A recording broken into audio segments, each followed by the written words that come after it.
300 ton baja, satu lokomotif, dan 3 hari kemudian habis nggak tersisa.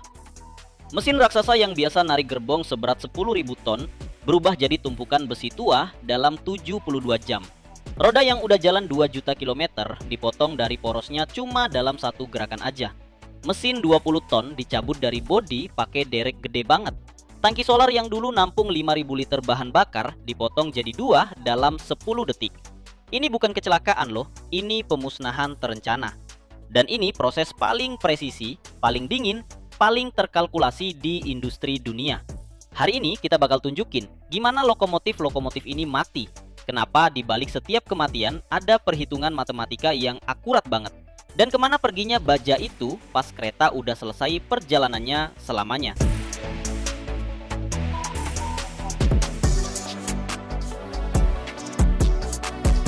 Di pinggiran kota industri ada lapangan luas banget. Area beton seukuran bandara. Barisan mesin mati sampai ke ujung cakrawala.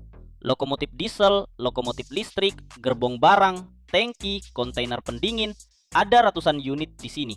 Setiap unit dulu pekerja keras yang diperas habis. Lokomotif seri TE10 beratnya 276 ton. Selama 40 tahun kerja, udah nempuh lebih dari 4 juta kilometer. Itu sama aja 100 kali keliling bumi. Gerbong hopper 78 ton berat kosong plus 100 ton muatan tiap perjalanan. Sekarang masa pakainya udah habis. Logamnya capek karena getaran terus-menerus sama perubahan suhu. Karat udah ngerogoti balok penyangga rangka. Bantalan roda udah melewati batas pakai. Biaya perbaikan jadi lebih mahal daripada ganti baru. Ekonomi ngalahin teknik. Dan mesinnya diparkir dalam antrian. Antrian buat dibongkar total sampai baut terakhir, sampai paku keling terakhir, sampai sentimeter persegi baja terakhir.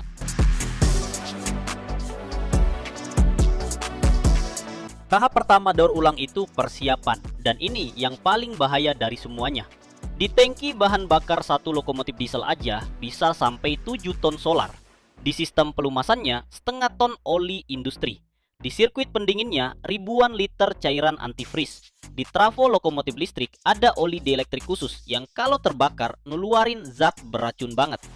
Semua cairan ini dipompa keluar pakai pompa industri. Kerjanya non-stop 8 jam tanpa jeda.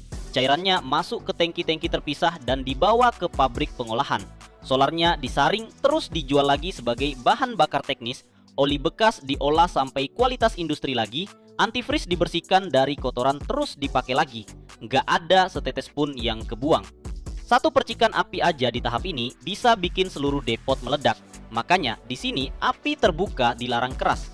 Alat yang bikin percikan dilarang, bahkan HP biasa aja nggak boleh. Baru setelah lokomotifnya benar-benar kering total, pembongkaran yang sesungguhnya dimulai.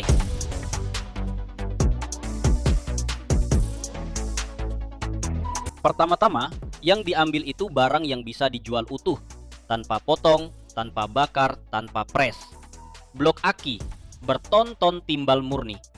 Motor listrik penggerak, kilogram-kilogram tembaga murni di gulungannya, dan tiap motor dijual terpisah sebagai unit jadi. Transformator daya lokomotif listrik, gulungan tembaga beratnya sampai 2 ton per buah. Bundel kabel, kilometer-kilometer kawat tembaga yang digulung jadi roll. Instrumen, sensor, komputer kontrol, semua ini dijadiin spare part buat lokomotif yang masih jalan. Terus, giliran pasangan roda. Ini baja paduan loh. Dikerasin sampai tingkat kekerasan yang hampir kayak berlian. Satu pasang beratnya 2 ton dan dijual terpisah sebagai scrap premium buat ngecor roda baru. Abis itu, radiator pendingin dibongkar. Blok aluminium seluas truk kecil, masing-masing beratnya sekitar 1 ton. Kompresor sistem pneumatik dilepas. Pompa bahan bakar tekanan tinggi dibuka. Alat yang super kompleks dengan presisi komponen sampai 1/100 mm. Terus, mesin dikeluarin dari badan lokomotif.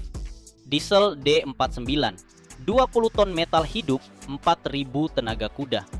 Kren jembatan ngangkatnya lewat bukaan khusus di atap. Mesin ini bakal masuk overhaul total atau langsung ke pres hidrolik. Sekarang dari lokomotif tinggal rangka baja kosong doang. Nah, di sini nih, monster-monster beneran mulai beraksi. Gunting hidrolik, ini dia alat utama para pembongkar. Tekanan jepitannya sampai 1.500 ton loh. Mereka bisa motong balok baja setebal 20 cm kayak kertas biasa aja. Sekali gerak, tanpa percikan, tanpa api, hampir nggak ada suara. Di tempat yang guntingnya nggak bisa masuk, tempat-tempat sempit, sambungan las yang ribet, di situ baru deh pakai pemotong gas. Api dari obor oksigen asetilen ini bisa panasin logam sampai 3000 derajat. Bajanya langsung meleleh seketika. Tukang potongnya pakai baju tahan api sama topeng pelindung gelap. Terus dia ngarahin semburan api sepanjang sambungan dengan presisi kayak dokter bedah. Percikan apinya terbang sampai 10 meter ke segala arah. Badan lokomotif seberat 100 ton bisa dibongkar dalam 2 hari kerja. Kabin dipisah, rangka dipisah, lapisan luar dipisah, tangki bahan bakar dipisah, kap mesin dipisah. Setiap bagian dikasih nomor inventaris sendiri terus dikirim ke tumpukan sortirnya masing-masing.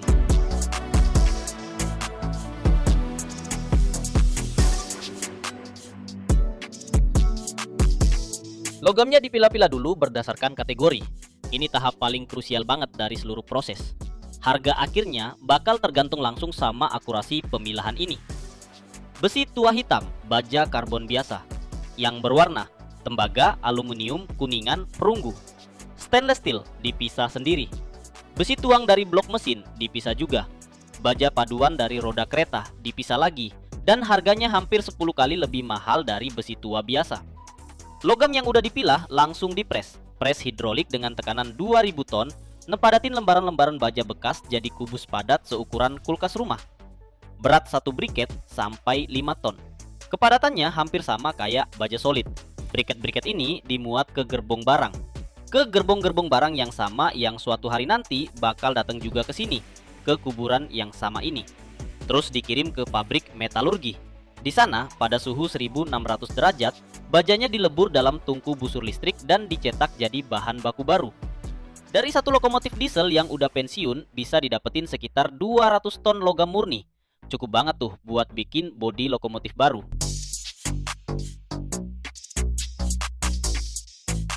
Lingkarannya udah lengkap nih. Mesin yang angkut barang di rel kereta selama 50 tahun, sekarang malah jadi rel buat mesin lain yang bakal lewat. Roda yang udah nempuh 1.000.000 kilometer, sekarang jadi roda yang bakal nempuh 1.000.000 kilometer berikutnya. Balok yang dulunya nahan beban ribuan ton, sekarang jadi balok jembatan baru. Inilah rahasia utama dari daur ulang industri. Nggak ada yang hilang tanpa jejak. Baja hidupnya lebih lama dari lokomotif manapun, lebih lama dari pabrik manapun, bahkan lebih lama dari insinyur yang bikin dia. Dia cuma ganti bentuk aja, terus mulai hidup baru. Tiap tahun di seluruh dunia, puluhan ribu gerbong dan ribuan lokomotif dibongkar. Masing-masing berubah jadi rel baru, jembatan baru, kereta baru yang bakal ngangkut barang generasi berikutnya lintas benua. Dan begitu terus, siklus baja yang gak ada habisnya di peradaban industri. Subscribe channelnya, kita tunjukin gimana skala industri yang sebenarnya tuh kerjanya.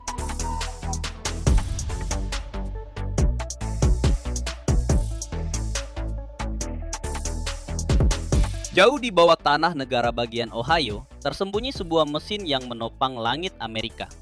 Heavy Press 50, monster seberat 36.000 ton yang masuk ke dalam tanah sedalam 10 lantai. Mesin ini menekan logam dengan kekuatan 50.000 ton. Itu beratnya sama kayak 10 menara Eiffel sekaligus loh. Tanpa mesin ini, Amerika Serikat nggak bakal punya jet tempur F-35 atau Boeing 787. Dan waktu di tahun 2009 muncul retakan di mesin pres ini, seluruh industri penerbangan Amerika langsung deg-degan banget.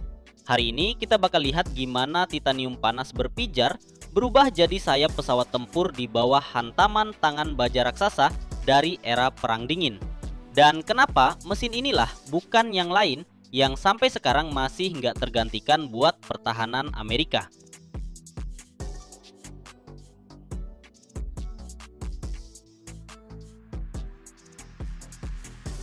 Kalau kamu berdiri di depan pabrik Alcoa di Cleveland, Ohio, nggak bakal kelihatan ada yang spesial. Gedung industri biasa aja, tembok bata abu-abu, pipa-pipa, truk. Tapi begitu turun ke bawah, kamu langsung masuk ke dunia di mana kekuatan sejati itu dilahirin. Mesin pres Mesta 50 nggak berdiri di atas tanah. Dia ditanam ke dalam tanah, 30 meter ke bawah, 10 lantai beton sama baja. Kenapa sedalam itu? Karena pas 50.000 ton kekuatan ngehantam logam, tanah di sekitarnya sampai radius 1 km ikutan getar. Tanpa fondasi gede banget itu, mesin presnya bakal ambles ke dalam tanah kayak pisau nusuk mentega. Mesin ini dibangun tahun 1955, pas lagi puncaknya Perang Dingin, dan sampai sekarang masih jalan, hampir 70 tahun. Selama itu udah berganti generasi pesawat, material, teknologi kontrol, tapi mesin pres ini tetap bertahan. Soalnya sampai sekarang nggak ada yang berhasil bikin yang lebih kuat. Kalau kamu suka cerita-cerita kayak gini tentang mesin yang ngubah dunia, langsung subscribe channel ini sekarang dan pencet loncengnya biar nggak ketinggalan episode selanjutnya.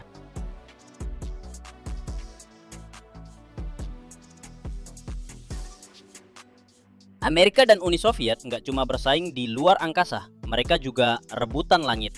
Siapa yang bikin pesawat terbaik, dia yang bakal menguasai udara. Dan buat pesawat terbaik, butuh komponen yang nggak mungkin dibuat pakai cara biasa. Bayangin, bilah turbin mesin jet pesawat tempur F-35. Komponen ini panjangnya cuma 30 cm, tapi dia berputar dengan kecepatan 10.000 putaran per menit pada suhu 1400 derajat Celcius. Nggak ada sambungan las yang bisa tahan kondisi kayak gitu, langsung hancur dalam hitungan detik. Bilahnya harus solid, ditempa dari satu blok utuh titanium atau super alloy nikel. Makanya ada Mesta 50. Dia nggak motong dan nggak nyambung, dia menekan. Ambil potongan titanium yang lagi panas membara, terus ubah jadi bentuk sayap atau bilah yang presisi dalam satu tekanan aja. Penempaan dengan tekanan nggak cuma ngasih bentuk, dia mengubah struktur logamnya sendiri. Butiran kristal titanium diperkecil dan disejajarkan mengikuti kontur komponen. Bikin kekuatannya berlipat ganda dibanding kalau komponen yang sama dicor atau dimesin dari bahan mentah.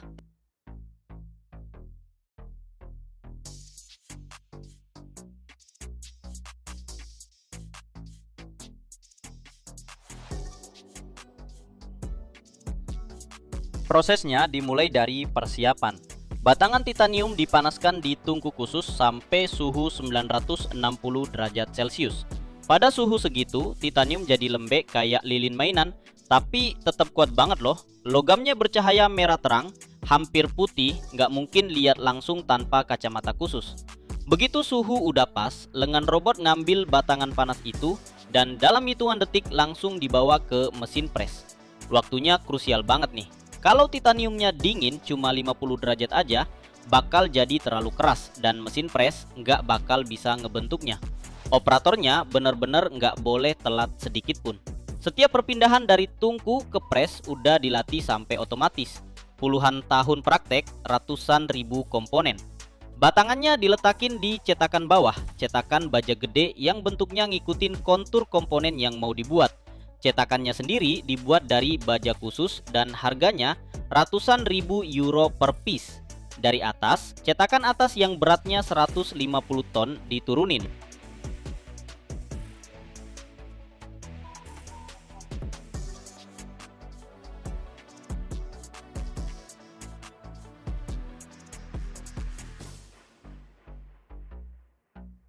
Terus tiba-tiba terjadi benturan gede. 50.000 ton kekuatan menghantam titanium yang panas banget. Buat ngebayanginnya, bayangin kalau di meja lu ditaruh 150 pesawat penumpang sekaligus. Silinder hidrolik yang diameternya 2,5 meter bikin tekanan 350 megapascal. Ini tuh 3.500 kali lebih gede dari tekanan atmosfer normal. Di bawah tekanan yang gila-gilaan kayak gitu, titaniumnya berperilaku aneh banget. Dia nggak patah dan nggak retak, dia malah mengalir gitu. Atom-atom logamnya bergerak, meluncur satu sama lain, ngisi setiap sudut kecil dari cetakannya.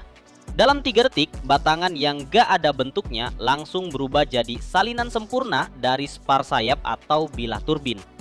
Seluruh pabriknya bergetar pas benturan itu. Getarannya kerasa sampai ratusan meter jauhnya, kayak gempa kecil gitu.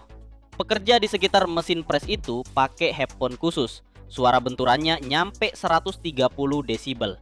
Ini lebih keras dari pesawat jet yang lagi take off. Benturannya sendiri cuma berlangsung nggak lebih dari 3 detik.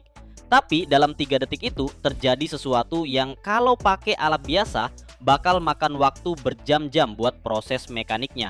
Dan hasilnya malah lebih kuat lagi. Yang paling bikin takjub tuh akurasinya. Meskipun kekuatannya gila-gilaan, mesin pres ini ngontrol bentuknya dengan presisi sampai setengah milimeter doang. Sensor laser nge-track setiap gerakan cetakan, sistem hidroliknya ngatur tekanan ribuan kali per detik. Kalau ada yang salah dikit aja, komponen seharga 300.000 euro langsung jadi rongsokan. Pabrik ini bikin komponen buat semua pesawat utama Amerika, jet tempur F-35 dan F-22, Boeing 787, mesin helikopter Apache. Semuanya pakai parts yang dibentuk sama mesin pres ini. Setiap bulan lebih dari 2000 ton titanium dan super alloy nikel diproses di sini.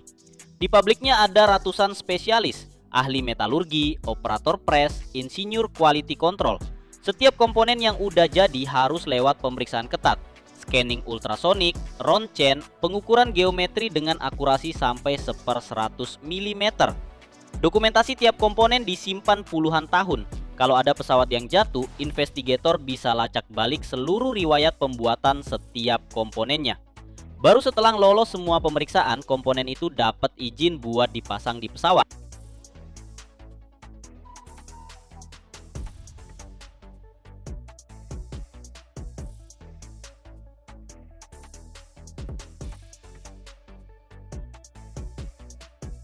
Terus boom, bencana datang. Di tahun 2009, pas lagi ngelakuin penekanan kayak biasa, para insinyur dengar suara aneh banget, bunyi logam retak. Mereka langsung matiin mesin presnya. Pas dicek, hasilnya bikin syok. Di balok utama yang jadi penopang muncul retakan sepanjang 1 meter 20 cm. Buat industri penerbangan AS, ini bener-bener kayak kiamat. Mesta 50 adalah satu-satunya mesin pres dengan kekuatan segitu di seluruh negara. Tanpa mesin ini, produksi F-35 langsung mandek. Boeing nggak bisa bikin komponen buat Dreamliner, pesanan militer padang gantung semua. Setiap hari mesinnya nggak jalan, negara rugi jutaan dolar. Masalahnya nih, balok seberat 2000 ton itu nggak bisa cuma dicopot gitu aja terus diganti. Dia terpasang di dalam konstruksi sedalam 30 meter, dikelilingi puluhan sistem lain. Kalau mau bikin mesin pres baru yang sekuat itu, butuh waktu bertahun-tahun dan miliaran dolar. Negara nggak punya waktu, nggak punya duit juga. Jadi para insinyur harus benerin baloknya langsung di tempat. Di kedalaman 30 meter, ruangnya sempit banget, tanpa bisa ngeluarin struktur itu keluar.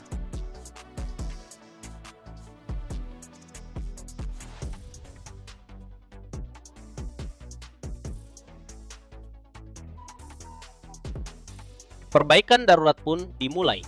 Tim khusus tukang las bekerja non-stop selama 4 bulan. Mereka pakai teknologi paling canggih, pengelasan elektro-Slakovaya di lingkungan gas inert. Retakan itu dilas lapis demi lapis, masing-masing tebalnya 3 mm. Setiap selesai satu lapis, logamnya langsung dikasih perlakuan panas buat ngilangin tegangan internal. Total ada 760 lapis las yang dikerjain.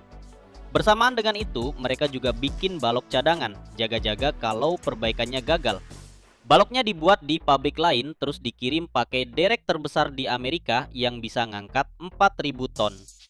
Desember 2009, Mesta 50 akhirnya operasi lagi. Pukulan pertama setelah perbaikan disaksiin 200 insinyur, semua nahan napas. Presnya mukul, pabriknya getar, titanium terdeformasi persis sesuai cetakan, dan retakan nggak muncul lagi.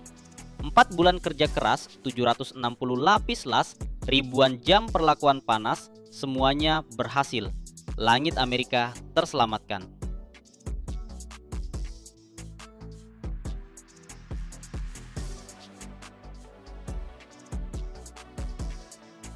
Hari ini, Mesta 50 masih terus beroperasi loh. Umurnya udah hampir 70 tahun. Buat peralatan industri, itu umur yang nggak masuk akal banget. Mesin pres modern memang lebih efisien dan otomatis, tapi nggak ada satupun yang bisa nyamain kekuatannya. 50.000 ton tetap jadi rekor yang nggak bisa disentuh di seluruh negara. Mesta 50 itu lebih dari sekedar mesin. Ini simbol kekuatan industri dan keteguhan engineering. Setiap pesawat yang kamu lihat di langit, setiap jet tempur militer, setiap pesawat berbadan lebar, di konstruksinya ada bagian yang lahir dari sini nih, di bawah tanah Ohio, di bawah hantaman kepalan baja ini. Selama puluhan tahun, di sekitar mesin pres ini terbentuk ekosistem yang utuh. Ribuan insinyur, ahli metalurgi, operator, yang dari generasi ke generasi mewariskan ilmu cara kerja dengan monster ini.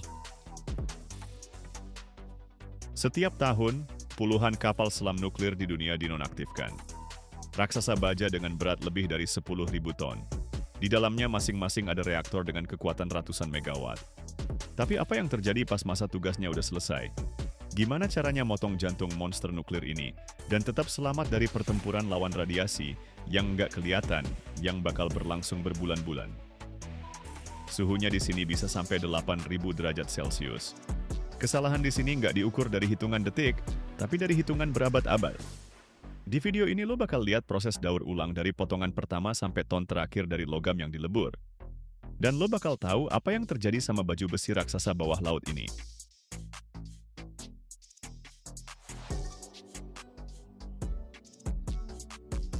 Prosesnya dimulai dari tahap paling berbahaya, ngeluarin bahan bakar nuklir bekas. Kapal selamnya dimasukin ke dok khusus yang tertutup rapat. Di sekelilingnya langsung jadi kayak laboratorium sains beneran. Ini pertempuran melawan radiasi yang nggak kelihatan. Prosesnya nggak cuma berhari-hari, tapi berbulan-bulan. Di dalam zona aktif reaktornya ada rakitan penghasil panas. Benda-benda ini udah puluhan tahun ngasih kehidupan buat monster ini. Tiap rakitan itu terdiri dari sekelompok tabung zirkonium tipis diameter 10 mm. Di dalamnya ada tablet dioksida uranium. Panjang satu rakitan 4 meter, beratnya 300 kg. Di reaktornya ada 100 sampai 120 rakitan. Ngeluarinnya pakai manipulator jarak jauh. Tiap rakitan ngeluarin dosis radiasi mematikan, 500 Roentgen per jam pada jarak 1 meter. Ini bisa bunuh manusia dalam sejam. Rakitannya diangkat pakai kren kapasitas 20 ton, terus diturunin ke kontainer timbal. Ketebalan dinding kontainernya 25 cm timbal murni. Berat kontainernya 8 ton. Cuman timbal yang bisa ngehalangin radiasi gamma. Kontainer-kontainer ini dimuat ke gerbong khusus dengan sistem pendingin air, terus dikirim ke tempat penyimpanan sementara. Tahap ini butuh waktu 3-4 bulan kerja non-stop. Kalau kalian penasaran gimana cara ngebongkar sesuatu yang tadinya dibuat buat perang, subscribe channel ini. Di sini kita tunjukin pabrik-pabrik yang tersembunyi dari mata orang. Begitu bahan bakarnya udah diambil, giliran kompartemen reaktornya nih. Ini bagian kapal selam yang gede banget. Beratnya 1.500 ton. Panjangnya 10 meter. Diameternya 9 meter. Para insinyur nggak bongkar reaktornya jadi potongan-potongan kecil. Terlalu bahaya soalnya. Logamnya sendiri udah kena radiasi. Aliran neutron dari reaktor yang lagi nyala selama bertahun-tahun terus ngebombardir baja itu. Atom besinya berubah jadi isotop radioaktif. Makanya seluruh kompartemennya dipotong utuh gitu aja. Mereka pakai pemotong autogen. Suhu apinya 3.200 derajat Celcius. Campuran asetilen sama oksigen. Tekanan alirannya 15 bar. Pemotongnya bisa nembus baja setebal 8 cm dalam 10 menit. Mereka motong melingkar di sekitar kompartemen. 2 potongan, di depan sama di belakang. Jadinya silinder deh. Semua lubang teknisnya ditutup pakai lembaran baja setebal 12 mm.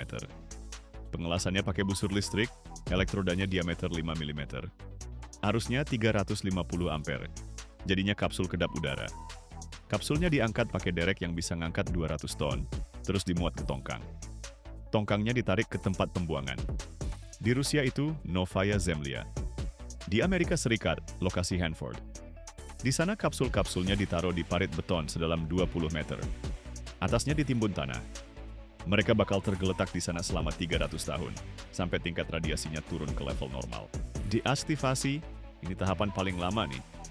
Kompartemen reaktor udah dipotong dan dikirim. Tapi kerjaannya baru mulai banget. Puluhan tahun sirkulasi pendingin ninggalin jejak. Ribuan meter pipa sirkuit primer. Pompa, heat exchanger. Generator uap, semuanya kontaminasi. Isotop radioaktif nyerap ke dalam logam. Ini yang namanya radiasi terinduksi. Tim pakai suit pelindung scan tiap meter. Nyari hotspot, tempat-tempat yang radiasinya tinggi. Pakai dosimeter DP5B. Sensitivitasnya sampai 0,01 mRoentgen per jam. Tiap pipa dicek. Tiap pompa. Tiap katup. Terus mulai deh proses pembilasan kimia. Lewat pipa sirkuit primer mereka pompain larutan asam. Asam sulfat konsentrasi 10%. Suhu 60 derajat. Tekanan 8 bar. Asam ini ngelarin lapisan oksida dari dinding pipa. Bareng sama lapisan itu, isotop radioaktifnya ikut keluar. Larutannya dikumpulin di tangki kapasitas 50 meter kubik. Disaring pakai resin penukar ion. Radionuklidanya mengendap di resin. Resinnya dibakar di tungku suhu 1200 derajat. Jadinya abu. Abunya dicampur semen terus dituang ke kontainer beton. Ini limbah radioaktif kelas 2.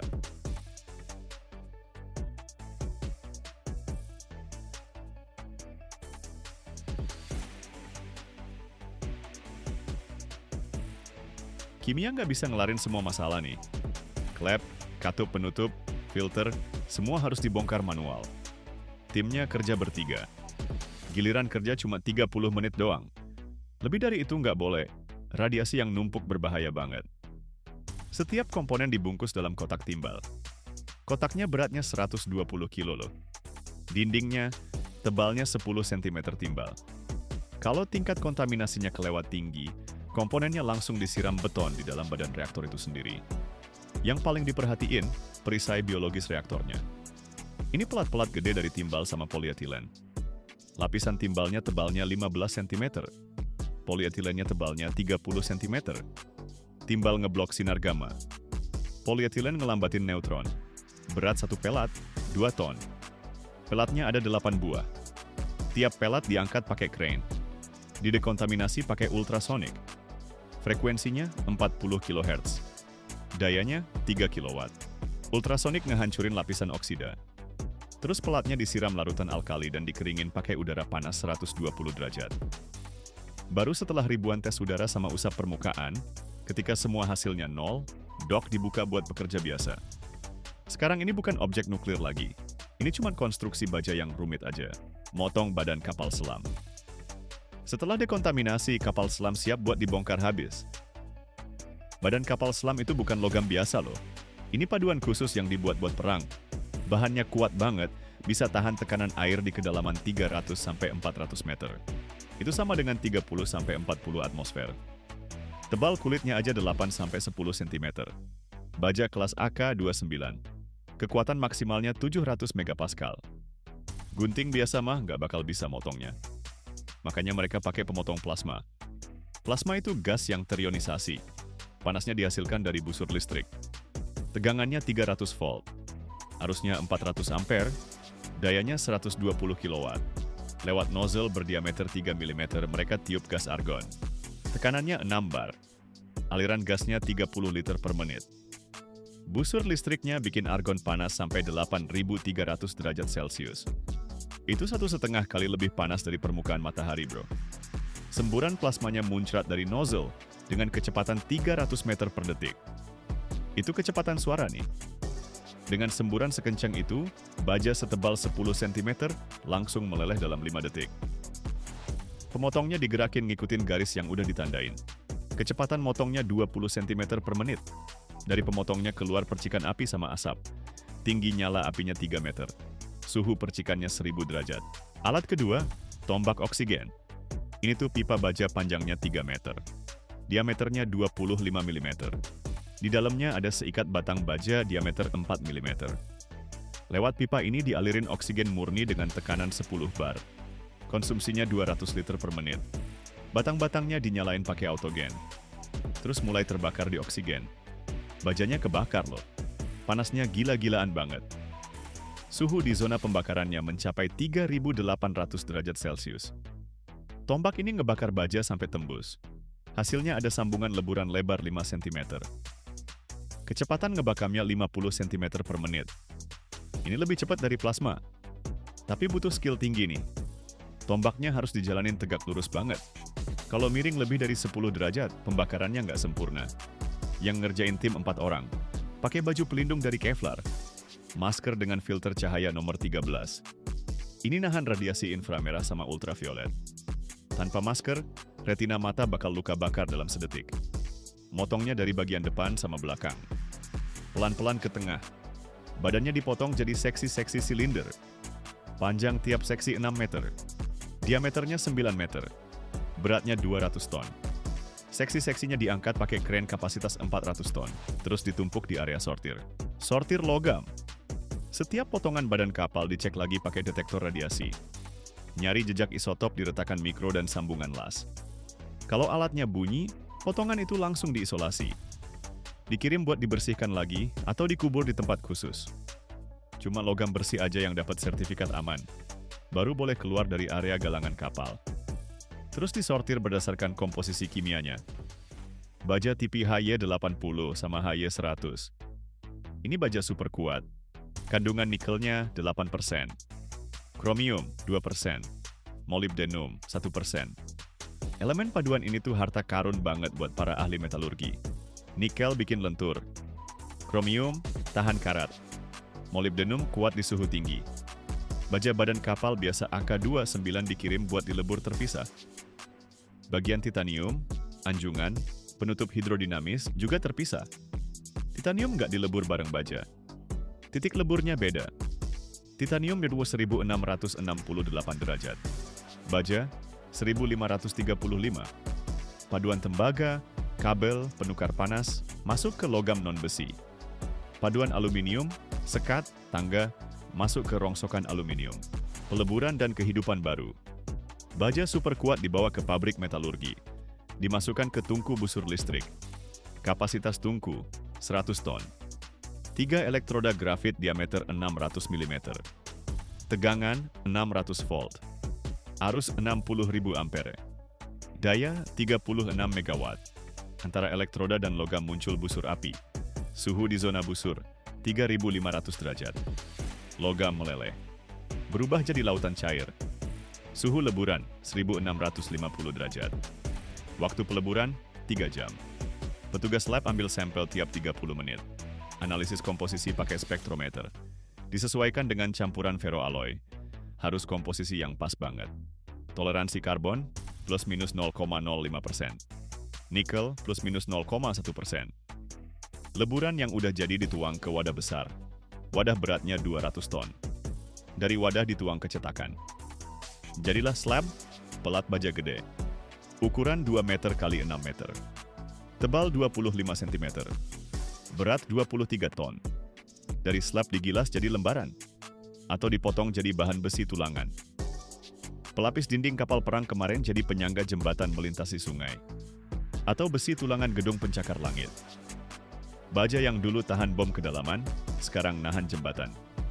Logam nggak pernah mati. Dia hidup dengan kehidupan baru. Kalau kalian tertarik, kasih like.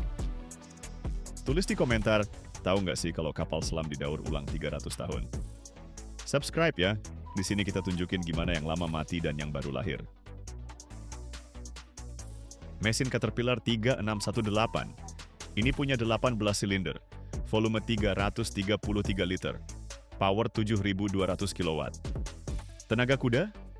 9.655 horsepower, bro. Satu mesin aja beratnya 36 ton. Piston mesin ini, diameter 280 mm, stroke 300 mm, berat 23 kg. Ini piston Caterpillar paling gede. Gimana cara bikinnya dari aluminium cair? Hari ini lo bakal lihat full cycle produksi piston gede banget. Dari batangan aluminium sampai jadi part yang geraknya 10 meter per detik dan tahan tekanan 185 bar. Kalau lo penasaran gimana cara bikin jantungnya mesin raksasa, subscribe channelnya. Di sini kita tunjukin pabrik-pabrik yang ngegerakin dunia.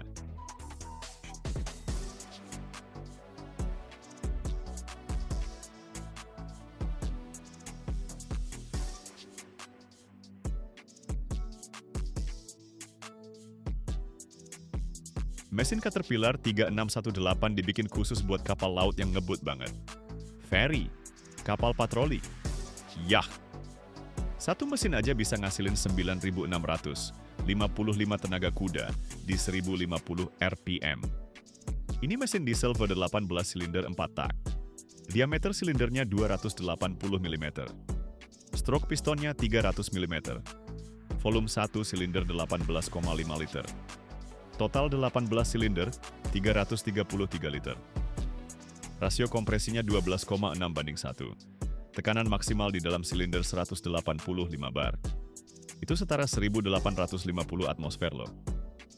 Suhu di ruang bakar 2000 derajat Celcius. Kecepatan rata-rata piston 10,5 meter per detik. Pistonnya ngelewatin 300 mm cuma dalam 0,028 detik. Naik turun 1050 kali per menit. 70 juta siklus dalam 10.000 jam kerja. Material pistonnya harus kuat banget nahan semua itu.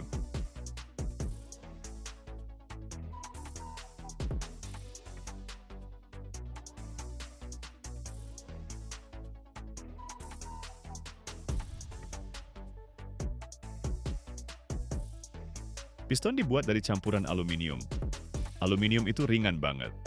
Kepadatannya 2.700 kg per meter kubik. Ini 3 kali lebih ringan dari baja loh. Aluminium juga bagus buat nyalurin panas. Konduktivitas termalnya 230 watt per meter Kelvin. Ini 5 kali lebih baik dari baja. Mereka pakai campuran 2618. Komposisinya aluminium 92%, tembaga 4%, magnesium 1,5%, nikel 1%, silikon 1%. Tembaga bikin kuat di suhu tinggi. Magnesium nambah kekerasan. Nikel ngurangin pemuaian termal. Silikon ningkatin sifat pengecoran. Campuran ini datang dalam bentuk batangan. Bentuknya, silinder diameter 300 mm, panjangnya 1 meter. Berat batangannya 160 kg. Sebelum ditempa, batangan dipotong jadi bahan baku. Panjang bahan bakunya 300 mm, beratnya 38 kg. Ini bahan baku buat satu piston dengan cadangan buat pengerjaan.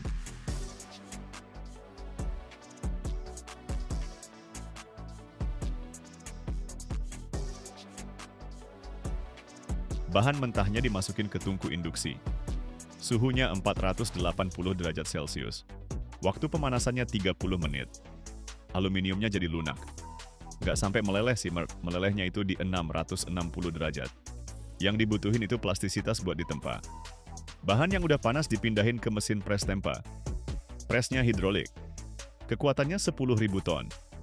Itu 100 meganewton. Bahannya ditaruh di cetakan bawah. Cetakannya dari baja tahan panas. Dari atas turun cetakan atasnya. Pres ngebuat tekanan. Aluminiumnya mengalir. Ngisi rongga cetakan. Bentuknya jadi kayak piston. Prosesnya namanya backward extrusion. Logamnya mengalir ke atas ngelilingi punch. Terbentuk deh rok pistonnya. Tekanannya naik sampai 10.000 ton.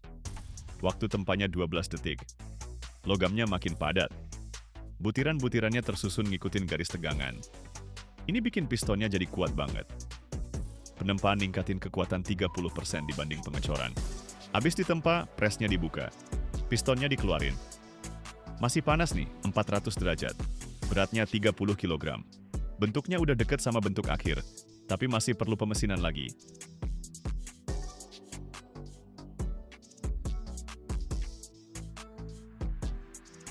Proses panas dingin. Piston hasil tempa langsung masuk oven buat dikerasin.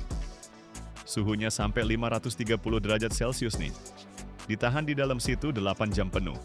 Tembaga sama magnesiumnya larut ke dalam aluminium. Strukturnya jadi rata banget. Habis itu langsung dicelup cepet ke air. Airnya cuma 20 derajat doang. Kecepatannya turun 100 derajat per detik loh. Tembaga sama magnesiumnya nggak sempet keluar. Jadi nempel kuat di struktur dalamnya.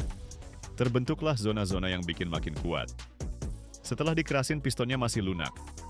Kekerasannya baru 60 poin Brinell. Makanya harus dipanaskan lagi nih. Pistonnya dipanasin ulang. Suhunya 190 derajat. Dipanasin selama 16 jam. Tembaga sama magnesiumnya keluar dari struktur jadi partikel-partikel kecil. Ini yang bikin aluminiumnya makin kuat. Kekerasannya naik sampai 135 poin Brinell. Kekuatannya mencapai 450 megapascal. Perpanjangannya 10%. Jadinya pistonnya kuat tapi tetap lentur.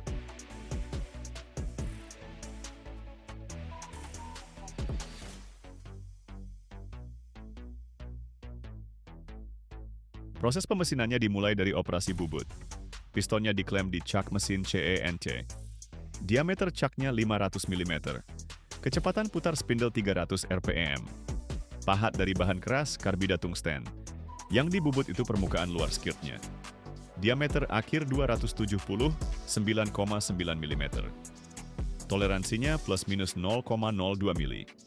Konisitas skirt 0,05 mili per 100 mili panjang. Ini buat ngompensasi pemuaian panas. Kecepatan potong 150 meter per menit. Feedingnya 0,2 mili per putaran. Kedalaman potong 0,5 mili. Dipotong 7 mili dari diameternya. Waktu pemesinan 20 menit. Permukaannya mulus banget. Kekasaran 1,6 mikrometer. Terus di fresh untuk alur ring. 3 alur. Lebar yang pertama 4 mili. Yang kedua 3,5.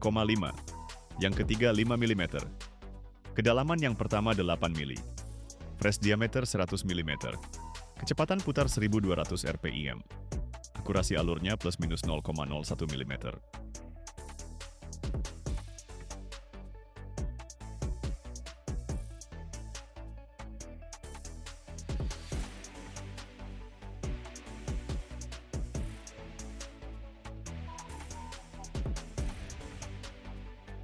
Mereka lagi ngebor lubang buat pin piston nih. Diameternya 110 mm. Dalamnya 200 mm. Mata bornya dari karbida, keras banget. Kecepatan putarnya 500 rpm. Feedingnya 0,15 mm per putaran. Waktu ngebornya sekitar 8 menit. Habis dibor, langsung di rimming. Reamer ini bikin diameternya pas jadi 110,005 mm. Toleransinya plus 0,010 minus 0. Kehalusan permukaannya 0,8 mikrometer. Ini buat pasangan press fit sama bushing perunggu. Bushingnya dipres masuk pakai gaya 10 ton. Interferensinya 0,03 mm. Terus mereka nge-fry saluran oli. 2 saluran diameter 12 mm dari dasar ke rock piston. Fungsinya buat ngalirin oli pendingin. Habis itu bikin lubang-lubang kecil buat nosel oli. Diameternya 2 mm. Ada 8 lubang tersebar di sekeliling dasar piston. Lewat lubang-lubang ini oli disemprotkan ke permukaan dalam. Pendinginan itu penting banget loh. Suhu di bagian dasar bisa sampai 350 derajat. Nah, olinya yang nyerap panasnya.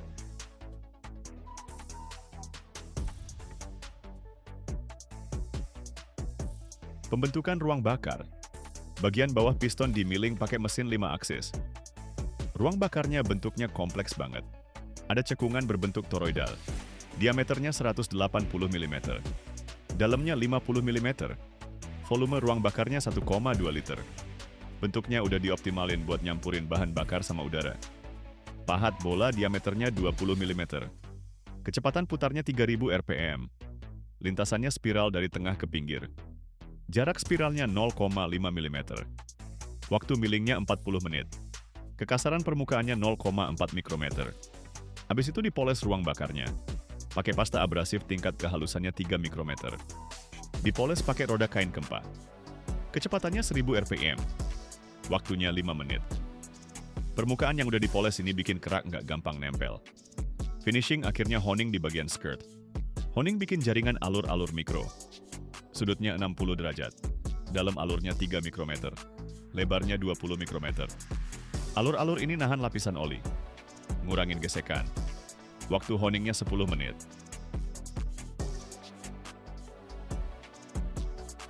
Coating dan kontrol. Bagian bawah dikasih lapisan keramik pelindung panas. Ketebalannya 0,3 mm. Bahannya, zirconium dioxide yang distabilkan sama yttrium. Konduktivitas panasnya 2 watt per meter Kelvin. Ini 100 kali lebih rendah dari aluminium. Lapisan ini nurunin suhu bagian bawah sampai 100 derajat. Diaplikasiin pakai plasma spray.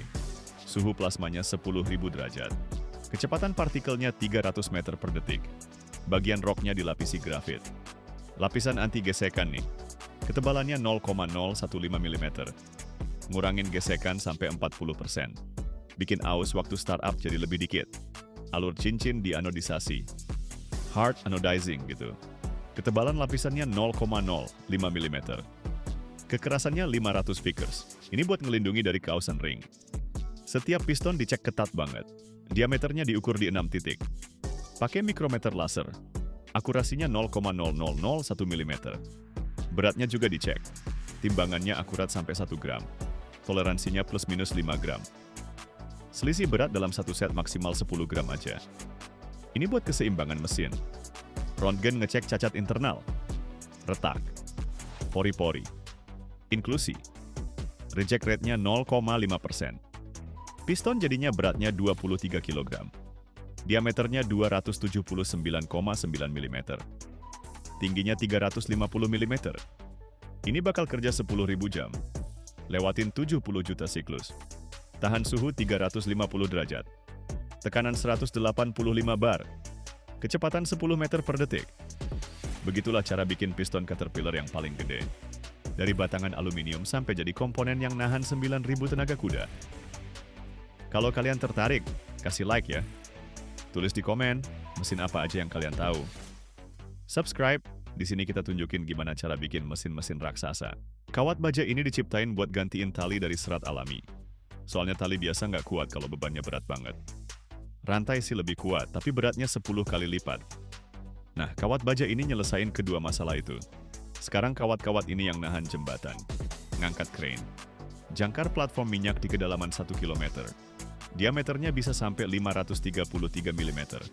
Beratnya 70 ton. Kekuatan tariknya 9.700 ton. Itu setara berat 50.000 mobil loh. Gimana sih cara bikin kawat yang nggak putus? Hari ini kalian bakal lihat prosesnya dari awal sampai akhir. Mulai dari batang baja diameter 5 mm, sampai jadi kawat gede sepanjang 280 meter. Kalau kalian penasaran gimana caranya kawat tipis bisa jadi monster sekuat 10.000 ton, subscribe channelnya ya. Di sini kita nunjukin pabrik-pabrik yang nahan dunia ini.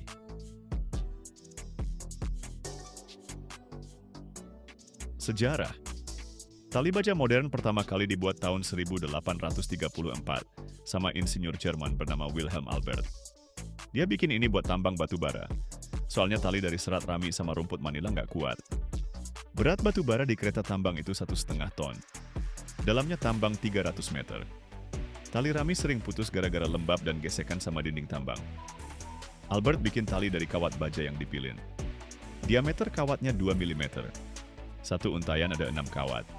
Untayan yang melilit inti ada 6 juga. Diameter talinya 20 mm. Kekuatannya 5 kali lipat dari tali rami. Awet bertahun-tahun, nggak cuma beberapa bulan doang.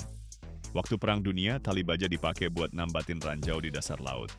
Dalamnya bisa sampai 100 meter. Tekanan airnya 10 atmosfer. Tali diameter 30 mm bisa nahan ranjau seberat 300 kg, ditambah arus laut sama ombak. Sekarang tali baja ada di mana-mana. Kren angkat barang, lift, jembatan gantung, menara bor, kereta gantung ski. Proses penarikan kawat, semuanya dimulai dari kawat batangan. Batang baja diameter 5,5 mm. Kawat batangan ini dibuat dari baja grade 70 sampai 80. Kandungan karbonnya 0,7 sampai 0,8%. Mangannya 0,6%. Ini baja karbon tinggi. Keras dan kuat banget. Kawat batangan dilepas dari gulungan seberat 2 ton. Ditarik melewati mesin drawing. Ini tuh serangkaian cetakan dengan lubang yang diameternya makin mengecil. Cetakan pertama, diameter 4,8 mm. Kedua, 4,4. Ketiga, 4,0. Keempat, 3,6. Kelima, 3,2. Keenam, 2,8. Ketujuh, 2,4. Kedelapan, 2 mm. Total ada 8 tahap. Setiap tahap mengurangi diameter 10-15%. Di antara cetakan ada drum penarik. Diameter drumnya 500 mm. Kecepatan putarnya 300 putaran per menit. Kecepatan tarik linearnya 470 meter per menit. Itu 28 km per jam. Kawatnya panas karena gesekan. Suhu saat keluar dari cetakan 200 derajat Celcius. Didinginkan pakai air. Setelah ditarik, kawatnya keras. Kekuatan tariknya 1800 megapascal. Perpanjangan relatifnya 2%. Kawatnya gampang patah nih. Perlu treatment panas.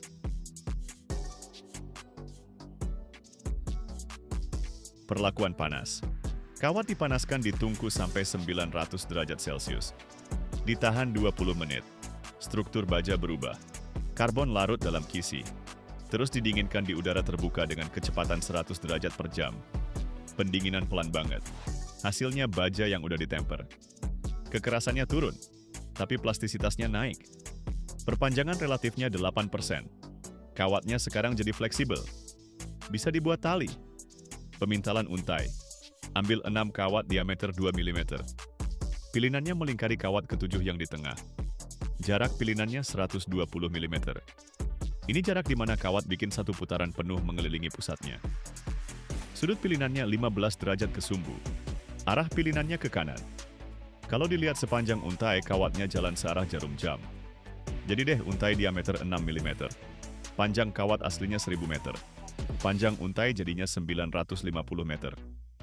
Selisihnya ini buat keperluan pemintalan. Untainya fleksibel. Radius lengkungannya 150 mm. Kekuatan untainya 70% dari total kekuatan kawat-kawatnya. Yang hilang itu karena lengkungan sama gesekan.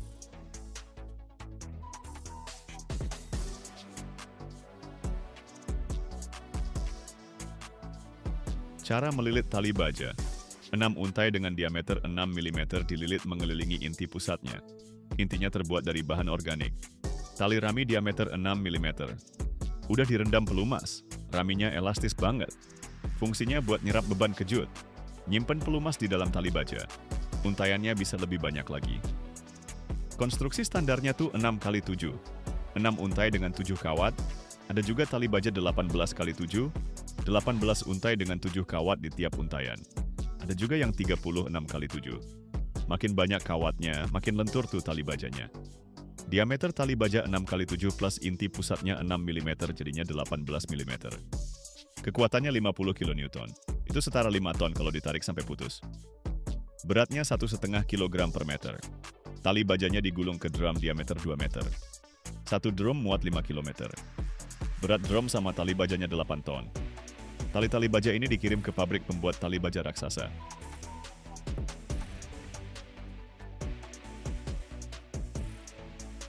Produksi tali raksasa. Perusahaan United Offshore Services di Belanda bikin tali dengan diameter dari 120 sampai 533 mm. Di pabriknya ada mesin sepanjang 200 meter. Mesinnya ngepilin tali-tali jadi satu di sekitar tali pusatnya. Contohnya gini, mereka mau bikin tali diameter 330 mm. Ambil 6 tali diameter 100 mm masing-masing. Plus tali pusat diameter 120 mm. Terus dililit. Gulungan talinya dipasang di karosel yang berputar. Diameter karoselnya 12 meter. Karoselnya muter 2 putaran per menit. Talinya keluar dari gulungan. Lewat roller pengarah. Ngelilit di sekitar tali pusat. Jarak lilitannya 1800 mm. Sudut lilitannya 20 derajat. Kecepatan ngelilitnya 3,5 meter per menit. Dalam sejam jadi deh 210 meter tali. Tali jadi yang diameter 330 mm digulung ke drum diameter 4 meter. Kekuatan putusnya 9.700 ton. Artinya talinya baru bakal putus kalau bebannya 9.700 ton.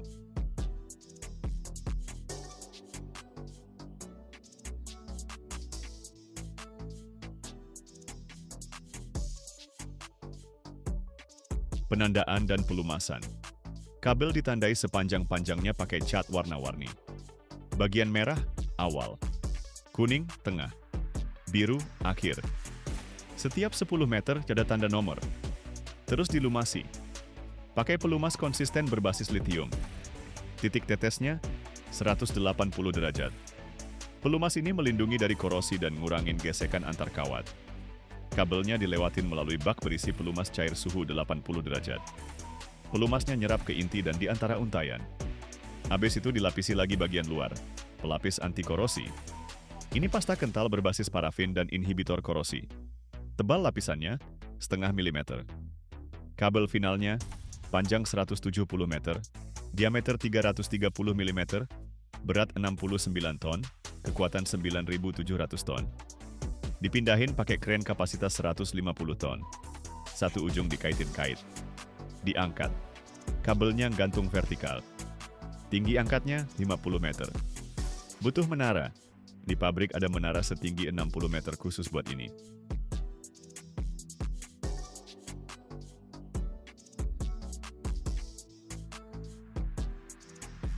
Tali super panjang banget. Ada perusahaan Hendrik Feder Group di Belanda yang bikin tali terpanjang di dunia loh. Panjangnya 280 meter. Diameternya 400 mm. Teknologinya beda banget nih. Mesinnya jalan di atas rel sepanjang 300 meter. Di awal ada gulungan-gulungan tali gede, 8 gulungan. Di tiap gulungan ada tali diameter 250 mm, panjang 280 meter, beratnya 50 ton. Kekuatannya masing-masing 3.500 ton. Mesinnya mulai jalan. Kecepatannya cuma 2 meter per menit. Tali-talinya digulung keluar. Dililit ngulilingin tali tengah yang diameternya 260 mm. Jarak lilitan perputarannya 2 meter. Mesinnya jalan 300 meter selama 2,5 jam. Jadinya tali dengan diameter 400 mm, panjang 280 meter, berat 200 ton. Kekuatannya 14.000 ton. Itu beratnya sama kayak 80 tank. Di ujungnya dibikin loop. Talinya dilipat balik sekitar 4,5 meter. Ujung bebasnya dia nyam sama tali utama. Jadinya loop sepanjang 4,5 meter. Diameter loopnya 1,5 meter. Anyamannya dikunci pakai klem baja. 10 klem. Tiap klem terdiri dari 2,5 silinder baja. Dikencengin pakai 8 baut M36. Momen pengencangan 800 Nm. Pengangkutan dan penggunaan. Kabel sepanjang 280 meter dengan berat 200 ton terbentang bergelombang di lantai pabrik. Harus dimuat ke kapal. Mereka pakai 3 forklift dengan kapasitas angkat masing-masing 25 ton. Kabel diangkat di 3 titik. Dibawa ke dermaga. Jaraknya 500 meter. Kecepatannya 1 km per jam. Waktunya 30 menit. Di dermaga ada crane dengan kapasitas angkat 400 ton. Crane itu mengangkat kabel dari gelung-gelungannya. Diangkat. Diturunkan ke dalam gudang kapal. Kapal membawa kabel itu ke Norwegia. Ke ladang minyak dan gas Oseberg di Laut Utara. Kedalaman lautnya 300 meter. Di sana ada platform pengeboran apung. Berat platformnya 50.000 ton. Platform itu ditahan sama 8 jangkar. Ke setiap jangkar terhubung satu kabel berdiameter 400 mm. Jangkarnya beratnya 200 ton. Berada di dasar laut. Kabel terbentang dari jangkar ke platform. Tegangan kabelnya 1.000 ton saat cuaca tenang. Waktu badai mencapai 3.000 ton. Cadangan kekuatannya 5 kali lipat. Kabel ini dirancang untuk bertahan 20 tahun. Diperiksa tiap 3 bulan sekali. Mereka turunkan robot bawah air dengan kamera. Memeriksa setiap meter kabel. Mencari putusnya kawat, korosi, keausan. Kalau keausannya lebih dari 10%, kabelnya diganti. Begitulah cara bikin kabel yang menahan jembatan dan platform. Dari kawat tipis jadi monster dengan kekuatan 14.000 ton. Kalau lo suka videonya, kasih like ya. Tulis di komen, di mana aja lo pernah lihat kabel baja. Jangan lupa subscribe, di sini kita tunjukin gimana cara bikin hal-hal yang menopang dunia ini. Setiap tahun kapal pemecah es raksasa dan kapal pesiar mewah diluncurkan ke laut. Kapal-kapal yang beratnya puluhan ribu ton, mampu beroperasi berbulan-bulan di laut paling ekstrem di planet ini. Tapi nggak banyak yang tahu kalau mesin mereka udah nggak ada di dalam badan kapal lagi. Para insinyur nekat banget. Mereka mindahin sistem penggerak super gede dengan daya lebih dari 22 megawatt. Itu lebih dari 30.000 tenaga kuda loh. Terus ditaruh langsung di bawah kapal, dalam kapsul baja kedap air seberat 320 ton. Itu beratnya 2 pesawat Boeing 747 yang udah fully loaded. Di dalam kapsul ini, kalau rotor bergeser cuma sepersekian milimeter aja, bisa bikin bearing hancur dan seluruh sistem rusak dalam hitungan hari. Tonton video ini sampai habis, lo bakal tahu gimana sistem penggerak bawah laut ini dibikin, kesalahan apa yang selamanya disembunyiin di bawah air pas pemasangan, dan kenapa musuh tak terlihat ini bisa ngehancurin kapal ribuan ton dalam waktu singkat banget.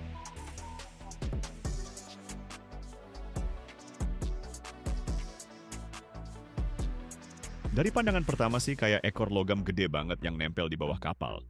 Tapi di dalamnya itu ada motor listrik lengkap loh. Motornya nggak dipasang di ruang mesin kayak yang udah dilakuin puluhan tahun. Di sini malah kebalik. Motornya langsung dicelupin ke air, ditutup rapat dalam casing baja, terus dipaksa kerja langsung di laut, bertahun-tahun, tanpa perbaikan, di bawah tekanan air laut yang konstan.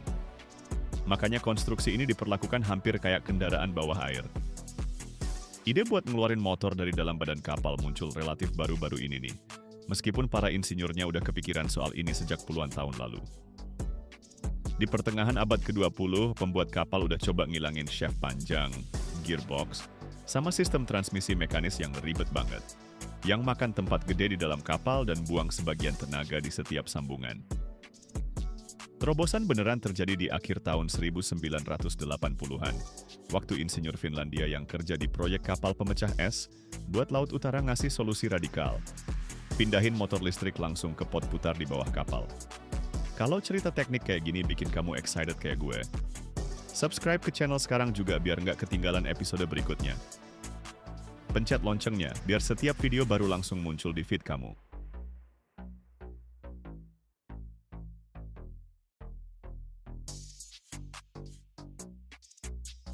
Para spesialis dari perusahaan pembuat kapal yang lagi nyari cara bikin kapal lebih gampang dikendaliin di area es mulai ngembangin teknologi ini.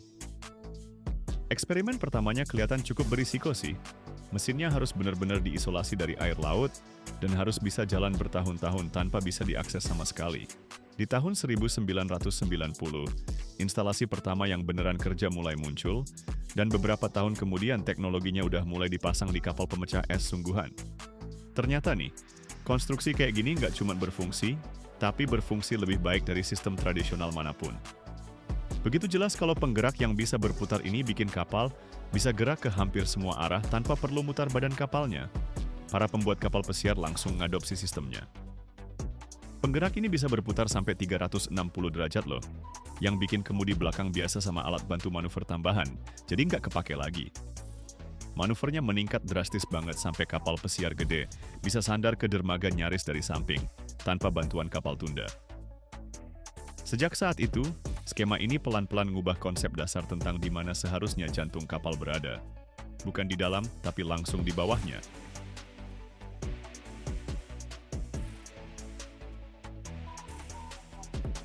Gue lewatin bagian-bagian badan kapal yang beberapa jam lalu masih cuma lembaran baja terpisah. Masing-masing tebal beberapa sentimeter dan beratnya beberapa ton banget. Sekarang udah jadi lembaran metal yang melengkung.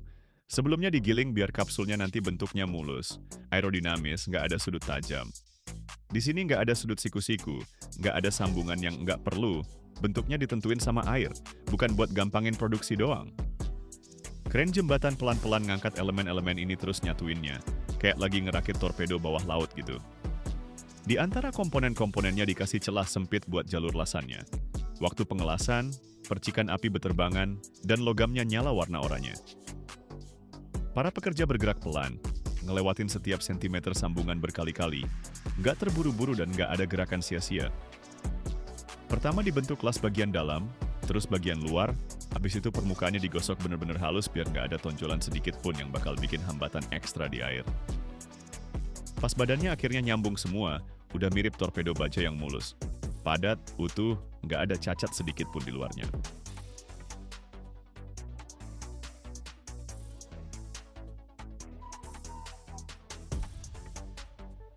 Setelah itu dimulailah tahap inspeksi. Sambungan las diperiksa pakai ultrasound sama röntgen buat nyari pori-pori sekecil apapun di dalam logamnya. Kalau ada bagian yang mencurigakan, langsung dipotong dan dilas ulang, nggak ada kompromi sama sekali. Terus kapsulnya ditutup rapat dan dikasih tekanan dari dalam yang jauh lebih gede dari yang bakal dialami di bawah air nanti. Kalau ada titik lemah, pasti langsung ketahuan. Cuma setelah lolos semua pengujian ini, badan kapalnya baru dianggap siap tahan bertahun-tahun kerja di air laut dingin dan terus-terusan kena hantaman es. Setelah kapsul baja ini benar-benar kelar dilas dan diinspeksi, di bengkel mulai masuk momen yang sebenarnya jadi alasan utama kenapa seluruh badan kapal ini dibangun. Di dalamnya harus dipasang motor listrik, sumber tenaga utama kapal masa depan ini. Dan disinilah baru kerasa seberapa gila skala engineering kelautan itu. Sebelum dipasang, motornya ditaruh di platform khusus dan lebih mirip bagian pembangkit listrik daripada mesin kapal. Diameternya hampir 3 meter, dan beratnya segede itu sampai alat angkat biasa bahkan nggak masuk pertimbangan. Di sini cuma pakai crane overhead berat, yang setiap gerakannya udah dihitung dan dikoordinasiin dari jauh-jauh hari.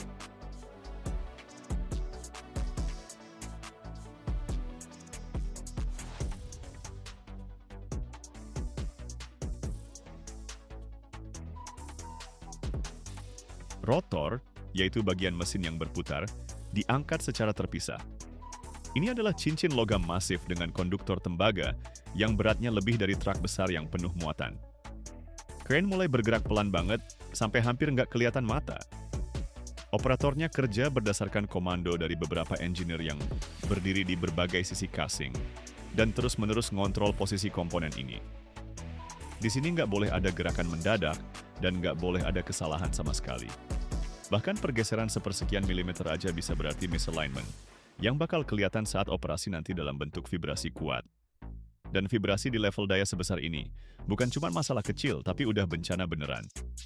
Ketika rotor udah gantung di atas kapsul yang terbuka, dimulailah tahap paling menegangkan. Benda ini benar-benar diturunkan per milimeter, dengan gap yang terus diukur pakai alat laser.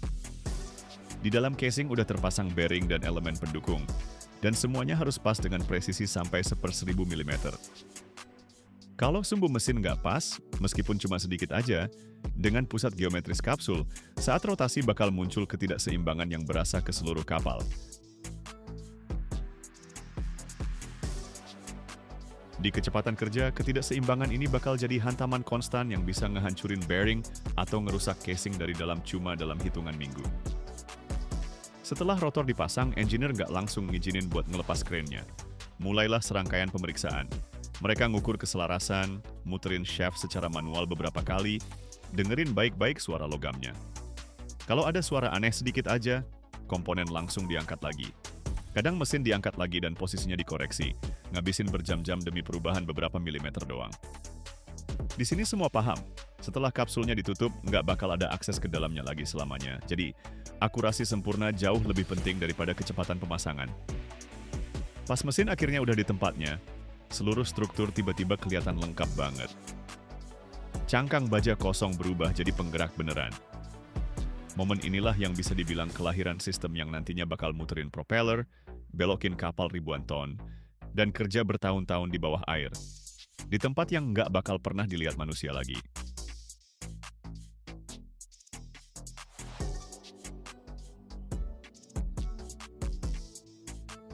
Instalasi modern bisa menghasilkan energi sampai 22 MW. Ini setara dengan tenaga lebih dari 30.000 kuda. Buat perbandingan nih, satu mesin kayak gini bisa nyalain listrik buat kota kecil dengan 25.000 penduduk loh. Dan ini tuh mekanisme yang kerja sepenuhnya di bawah air, nggak kelihatan, nggak bisa dirawat kalau lagi di laut lepas. Makanya didesain dengan tingkat keandalan bertahun-tahun ke depan, soalnya perawatan rutin cuma bisa dilakukan di dok kering. Instalasi yang udah dirakit lengkap sama mesin, dan baling-balingnya bisa beratnya lebih dari 320 ton banget. Baling-baling yang dipasang ke kapsul ini diameternya sering lebih dari 7 meter. Setiap bilah baling-balingnya beratnya sama kayak gajah Afrika dewasa. Tapi sistem sebesar ini harus kerja mulus banget. Getaran sedikit aja di tenaga segede itu langsung nyampe ke badan kapal dan kerasa sama penumpang di semua dek.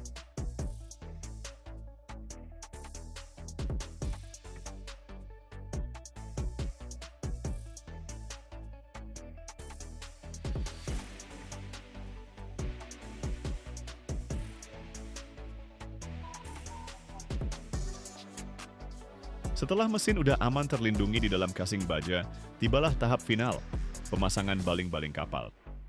Kalau kapsulnya itu ototnya, maka baling-baling ini tangannya yang mendorong air dan bikin kapal bergerak maju. Setiap bilahnya dibuat dari campuran spesial perunggu, aluminium, sama nikel. Logam ini harus cukup kuat supaya nggak bengkok kena tekanan ribuan ton air, tapi di saat bersamaan juga harus cukup halus biar nggak bikin pusaran air yang nggak perlu.